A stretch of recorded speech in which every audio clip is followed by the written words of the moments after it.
Praise the Lord. Dahil we celebrate Christmas in the right meaning, the right sense of Christmas. No? At mahalaga yan. And this morning, ito yung pag-uusapan natin.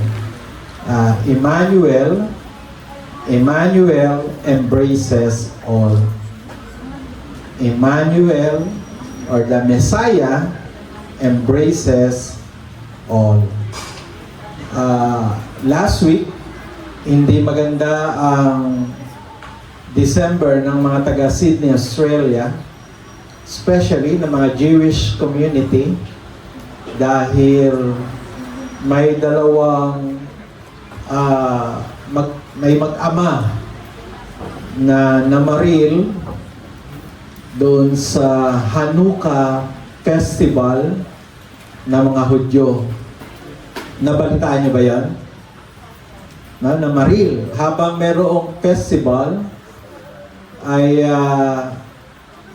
itong mag-ama ng mga Muslim, ang kanilang passport ay Indian.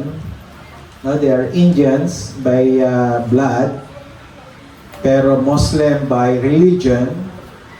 Pumunta sa Pilipinas itong last November, tapos bumalik ng Sydney, Australia. Sa tingin ko, plano talaga nila na they will cast terror dun sa Hanukkah Festival. Yung Hanukkah Festival ay every December din yan. Every December. 16 ang namatay. 16 ang casualties. And more than 40 ang injured. Nasa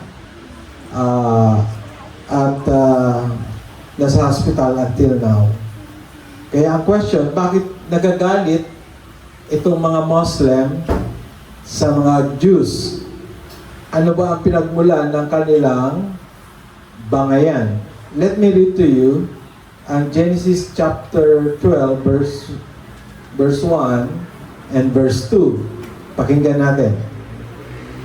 Sinabi ni Lord kay Abraham, iwanan mo ang bayan mo, ang mga kamag-anak mo, pati ang bahay ng tatay mo, at pumunta ka sa lugar na ituturo ko sa iyo. Verse 2, bibigyan kita ng maraming anak at apo, at magiging isang malaking bansa sila. Ibe-bless kita at makikilala ang pangalan mo para maging blessing ka sa iba. Ito yung pinagmulan, no? Ito ay si Abraham. Nangako ang Diyos kay Abraham na sa pamagitan ni Abraham, magkakaroon ng isang malaking bansa. Ngayon, parehas ang mga Israelita at ang mga Muslim or the Arab people nagkiklaim na para sa kanila itong promise na ito. No? Para sa kanila itong pangako na magiging isang malaking bansa at pagpapalain ng Diyos. Sabi ng mga Hudyo, kami yun. Sabi ng mga Muslim, kami yun. At yun yung pinag-aawayan nila until now. No? The Jews claim that they are the true descendants of Abraham through Isaac. On the other hand, Muslims are also claiming that they are the true descendants of Abraham through Ismael. Diba si Abraham ay may dalawang anak.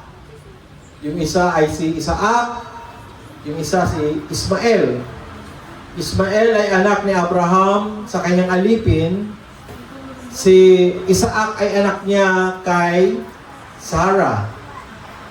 So, parehas sila nag-claim, sa amin yung pangako na yon, hindi sa inyo. Kaya hanggang ngayon pinag-aawayan nila. Pero mga kapatid, pakinggan nyo ito. May pangatlong grupo ng tao na nagkiklaim na galing din sila kay Abraham. Alam niyo kung sino? The third party. Alam niyo kung sino yung pangatlong grupo ng tao na nagsasabi sila'y galing din kay Abraham. Tingnan mo yung katabi mo. Sige lang, huwag mahiya. Sabi mo, ikaw yun. Oo. Ang mga Christians, ang mga mananampalataya, nagkiklaim that we are Abraham's descendants. We are the new people of God, and we are His descendants through faith in the Lord Jesus Christ. Can we say amen to that? Amen. Bakit ka naging isa sa mga descendants ni Abraham? Bakit? Dahil sa pananampalataya. Pero kung hanggang ngayon di ka sumasampalataya, you cannot claim that. Pero pag sumampalataya ka na kay Jesus, you are one of Abraham's descendants. Amen ba ron? Sabi sa Galatians 3:7, let me read to you, pakinggan nyo, mahalaga to. Kung gayon, maliwanag na ang mga nananalig sa Diyos ang mga tunay na anak ni Abraham. Sino raw tunay na anak ni Abraham? Nananalig sa Diyos. Verse 28, ito sabi, wala nang pagkakaiba ang Hudyo at ang Griego. Wala nang pagkakaiba ang alipin at ang malaya. Ang lalaki at ang babae, kayong lahat ay iisa na dahil sa inyong pag-isa kay Kristo Jesus. 29. At kung kayo'y kay Kristo, tanong mo yung katabi mo, kay Kristo ka na ba? Ano sagot? Sumagot? Tanong mo ulit, ikaw ba'y kay Kristo na? Kung kay Kristo ka na, sabi rito, listen, mahalaga to, mahalaga, kayo'y mga anak ni Abraham at tagapagmana ng mga pangako ng Diyos. Amen?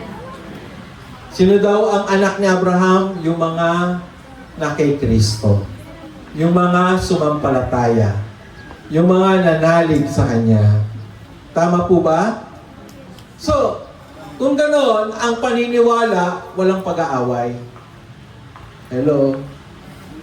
Kung ganoon ang paniniwala, walang barilan. Walang gera doon sa Israel between Palestine and Israel. Wala. Bakit? Kasi inalis na nga yun. Sinira na ni Jesus yung naghahati sa bawat tao.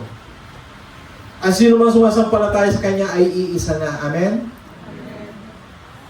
Kahit anong lahi mo, pag sumampalataya ka, galing ka kay Abraham. Descendant ka ni Abraham. Ang katotohanan ito na ang lahat ng sumampalataya, anuman ang lahi, ay kabilang na sa descendants ni Abraham, at ito ay pinagtibay sa kapanganakan ng Emmanuel, siya ang Mesiyas ng lahat. Doon pala, nung pinanganak si Jesus, ipinakita na ang kanyang kapanganakan hindi lang sa Hudyo. Ang kanyang kapanganakan hindi lang sa mga Arabo. Ang kanyang kapanganakan hindi lang sa isang lahi. Ang kanyang kapanganakan para sa lahat. Isang malakas sa amen.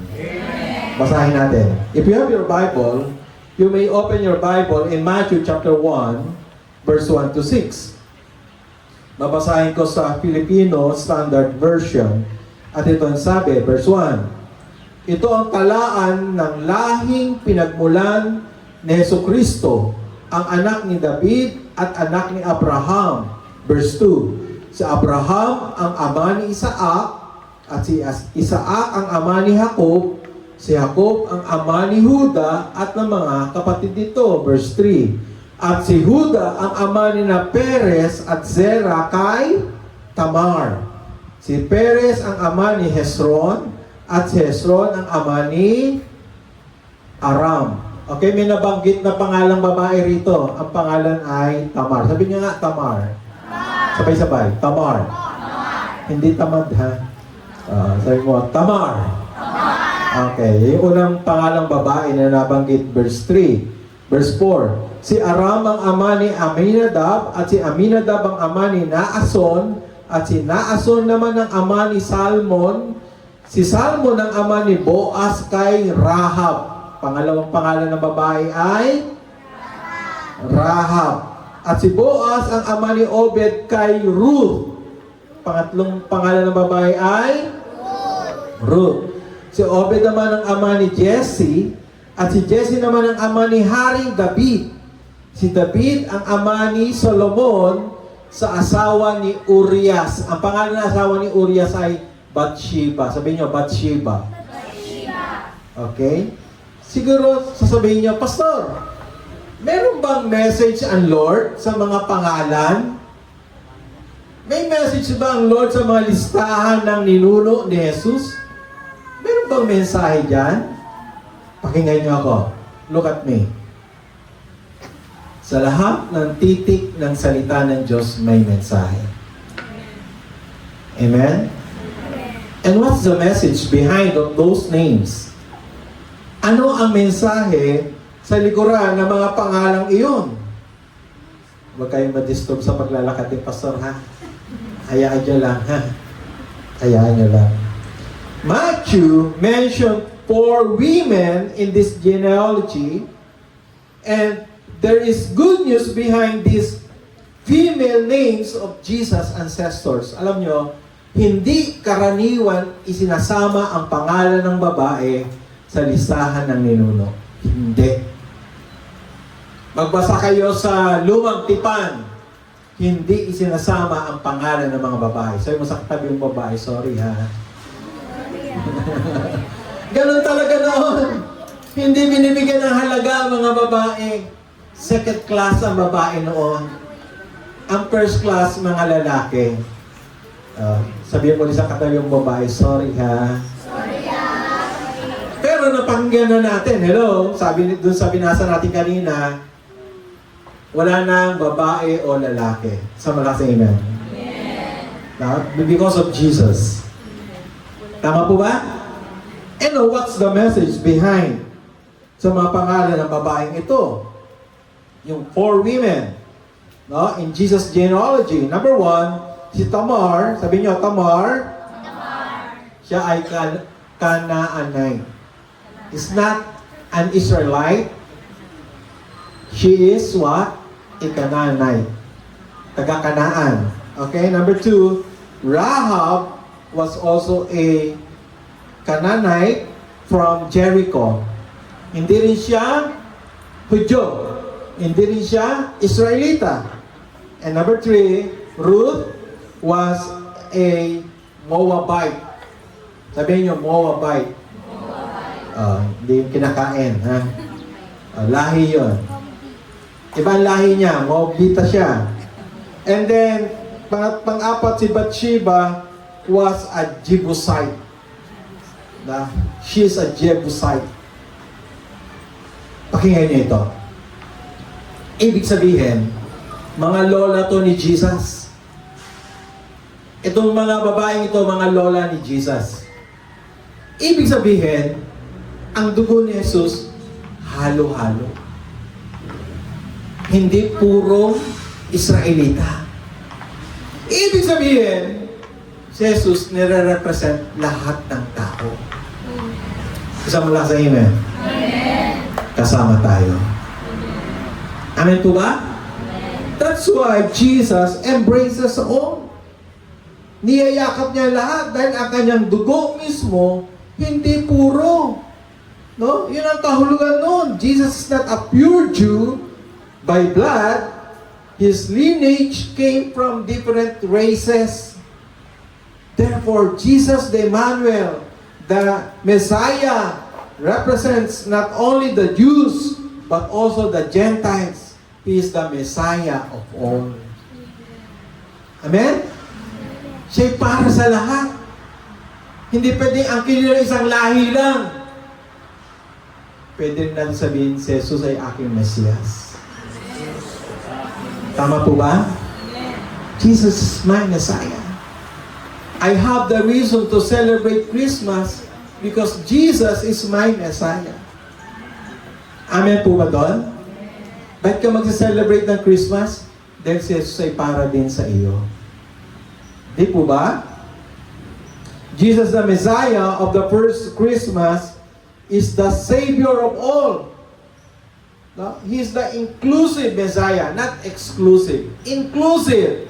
Ibig sabihin, siya yung Mesias na niyayakap ang lahat, hindi lang isang lahi, no? He loves all the races impartially, no? Walang pagkikiling, no? The good news of Christmas is not only because He embraces all the people, hindi lang po 'yon. Pakinggan niyo to. Pangalawang bagay. Hindi niya lang niyakap tayo lahat. He embraces our impurities. Niyakap niya kahit ang ating karumihan. Tapos nga po ng kamay dito hindi nagkasala. Tapos ang kamay yung kahit minsan hindi nagsinungaling. Tapos ang kamay yung kahit minsan hindi nagyabang. Tapos ang kamay yung kahit minsan hindi nainggit. Tapos ang kamay yung kahit kailan ay hindi sumuway sa magulang. Lahat tayo makasalanan. Tama po ba? Anong good news? Kahit tayo makasalanan, niyakap tayo ni Jesus. Amen po ba? Saan makikita dun sa binasa natin yon? Si Tamar, no? Bago siya napangasawa ni Huda, ay, kasi si Tamar ay dating manugang ni Huda. Namatay yung anak ni Huda. May dalawa siyang anak. Unang anak na pangasawa si Tamar, namatay. Sa tradisyong Hudyo, yung kasunod na kapatid ang sasalo doon sa byuda. Namatay din. So, yung magkapatid namatay. 2 beses na byuda si Tamar. May bunso pa si Judah. At sabi ni Judah kay Tamar, hintay mo magbinata itong bunso. Pero ang totoo, ayaw ni Judah kasi baka mamatay pa yung pangatlo niyang anak.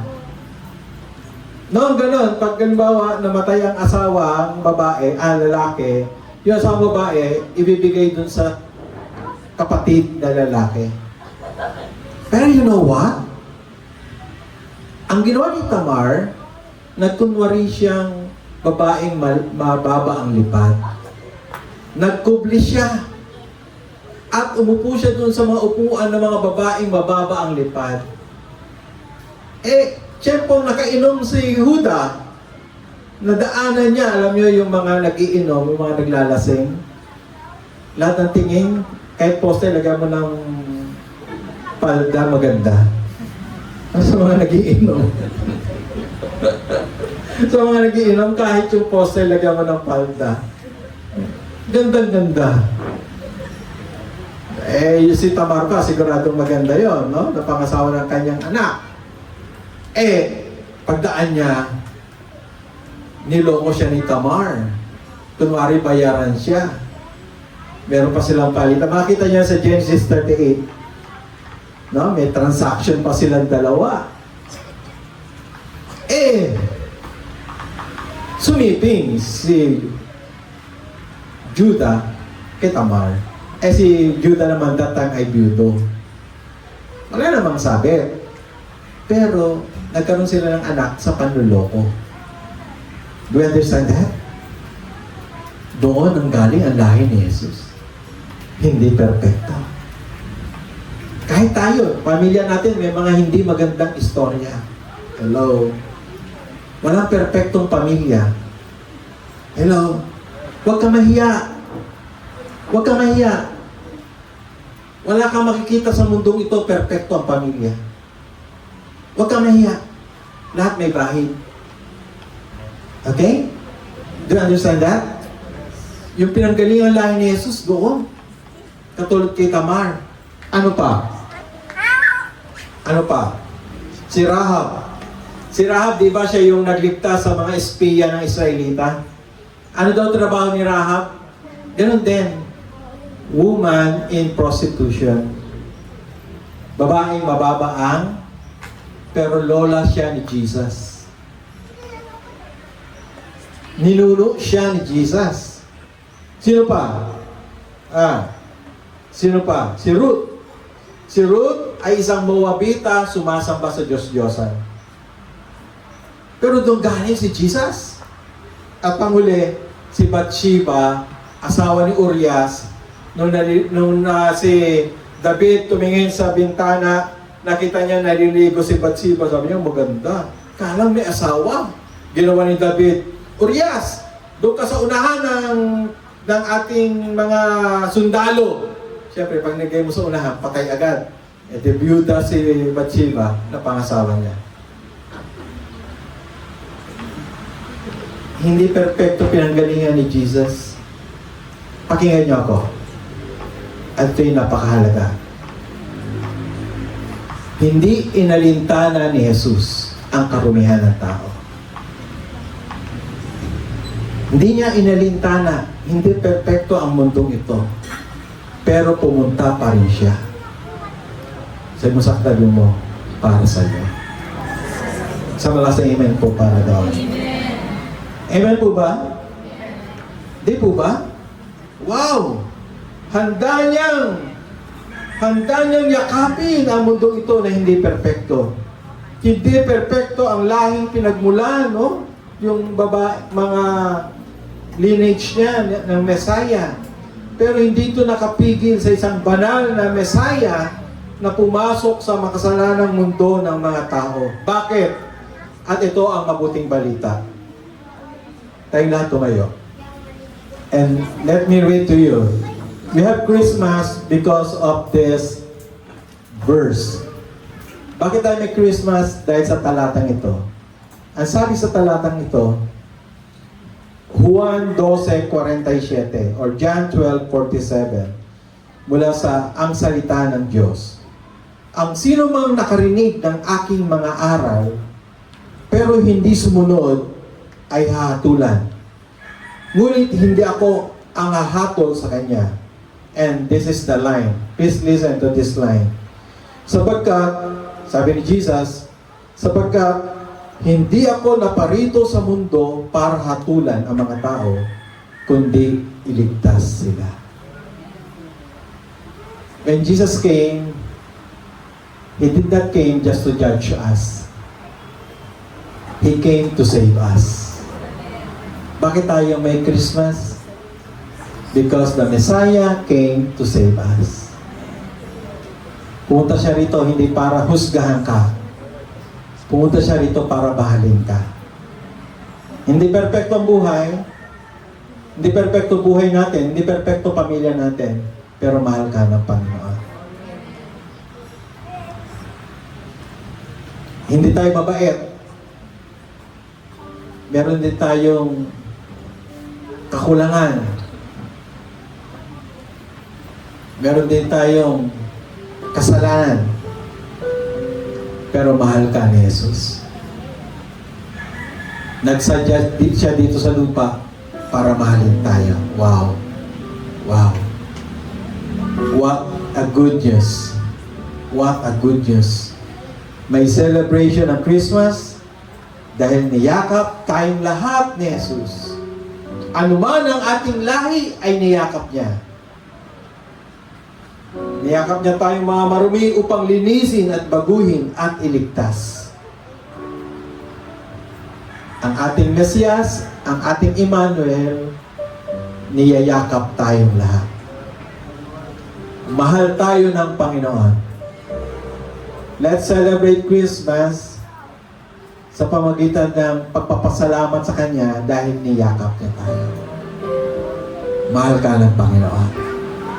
Mahal tayo ng Panginoon. Amen? Let's bow our heads. Close our eyes. Aming Emmanuel, aming Mesiyas, Panginoong Hesukristo, salamat po. Pumunta kayo sa lupa. Pero hindi kayo namili. Hindi nyo pinili ang isang lahi lamang. Pagkus Bagkus ang nais mo ang lahat ay maligtas. Bagkus ang nais mo ang lahat ay maranasan ang iyong biyaya. Salamat po, Panginoon. At sa pagkakataong ito, wala nang papantay pa sa katotohanan na ang dahilan ng Pasko ay dahil minahal mo kami. Kahit wala nang iba pang mga mararangyang bagay, mamahaling regalo, masasarap na pagkain, magarbong selebrasyon, sapat na po sa amin, Panginoon, ang pag-ibig mo. Your love is enough for us. And thank you, Lord God. Bawat isa rito, Panginoon, naghahanap ng pagmamahal. And your love is always available. Lord, yakapin mo kami. Panginoon, yakapin mo kami ng iyong pagmamahal. Yakapin mo kami, Panginoon. Maranasan namin ang iyong biyaya. Salamat po, Diyos. Habang nakayuko tayo, sa sino man nais, to anyone, na hindi pa siya sumasampalataya kay Jesus, ito ang pagkakataon. Tanggapin mo si Jesus bilang iyong Panginoon at tagapagligtas. Pwede ka sumunod sa panalangin ito. Sabihin mo, Panginoong Jesus, maraming salamat po. Pumunta ka rito sa lupa upang kami yakapin. Kahit kami makasalanan, mahal mo kami. Patawarin mo kami sa aming mga kasalanan. Linisin mo kami ng iyong banal na dugo. Sa pagkakataong ito, Panginoon, inimbitahan kita maghari sa buhay ko. Maraming salamat po sa buhay na walang hanggan na pangako mo sa amin. Maraming salamat. Mayroon ng kahulugan ang aking Pasko. Ito ang aking panalangin sa pangalan ni Jesus. Amen. Ako lang manalangin. Dakilang Diyos, patuloy na igawad mo yung mayamang pagpapala sa mga anak mong ito. Nanawa, ipagkaloob mo ang kapangyarihan nagmumula sa banal na Espiritu upang lagi kaming ligtas, malaya sa anumang alalahanin, to any worries, any anxieties, Lord God, because you are with us. You are Emmanuel. God is always with us. At ipagkaloob lahat ng mabuting bagay na kailangan namin. Huwag pagkulangin ang bawat sambahayan. Iingatan, palulusugin, palalakasin. Maranasan na yung kapayapaan at kagalakan, ang iyong pabor at ang iyong kalapitan. Ibalik lang lahat ng papuri, lahat ng pagdakila, lahat ng pagluwalhati, sa pangalan ng Ama, ng Anak at ng Espiritu Santo. Lahat magsabi ng Amen. Amen. At Amen. Lahat ng papuri.